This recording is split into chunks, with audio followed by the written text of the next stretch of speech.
دا د مار په څیر روباټ د خپلو شپږ دیرشو بندونو په مرسته ډیر انعطاف پذیره دی. په دې ډول هغه په ناهموارو ساحو کې خوځېدلی، له نلونو او پایپ لاینونو تیریدلی او ان په زیدو هم پورته کیدای شي. ټاکل شوی چې دغه مار ډوله روباټ به په بیړنیو حالاتو کې د خلکو ژوند وژغوري. هغه د کیوتو پوهنتون د څېړونکو یوې ډلې جوړ کړی دی. دغه روباټونه داسې ځایونو ته رسیږي چې انسان ورته لاسرسی نه لري او یا دا چې د خوندیتوب په هکله یې اندېښنې موجودې وي.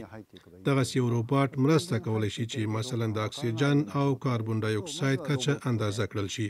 بیا په دې هکله فیصله کېدای شي چې آیا یوه ژغورونکې ډله هم ور واستولی شي او که نه. یو بل مثال د نړېدو له خطر سره مخامخ ځایونه وي چې روباټ ورتلی او هلته معلومات راټولولی شي. په عمومي ډول دغسې روباټونه هغو ځایونو ته مخه کوي چې انسانانو ته نشي ورتللی، ځکه چې هغه خطرناک وي. په دې برخه کې روباټونه ډېر ستر رول لوبولی شي. دا خبره د ژغورنې ماموریتونو لپاره مهمه ده. جاپان د طبي ناورینونو لکه زلزلو، طوفانونو، سونامي او اورشیندنې له ګواښ سره مخامخ دی. له 1915 کال راهیسې څېړونکي د بیړنۍ مرستې پر نویو ټکنالوژیو کار کوي. پخوا به ما فضایي روباټونه جوړول، خو بیا زما یو محصل د کوبا په زلزله کې مړ شو. بیا مې پریکړه وکړه چې د بیړنۍ ژغورنې د روباټونو په برخه کې تخصص پیدا کړم.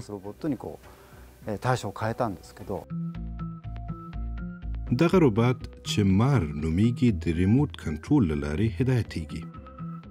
هغه یوه کمره او ډیر زیات سنسورونه لري. څېړونکو بیلو حالاتو ته فکر کړی دی، څو ژوندي پاتې شوي کسان ولټول شي او وژغورل شي. ښایي په بیړنیو حالاتو کې د یو نل او یا هم پایپ پر بهرنۍ برخې باندې یا دننه ورختل ډیر زیات اهمیت ولري.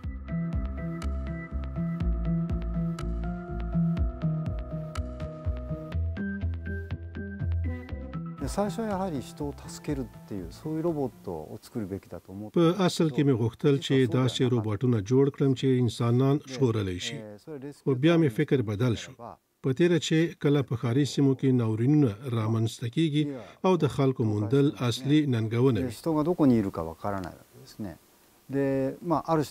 ژغورونکي ډلې هرې خواته کیندنې شروع کوي، بې له دې چې معلومات ولري.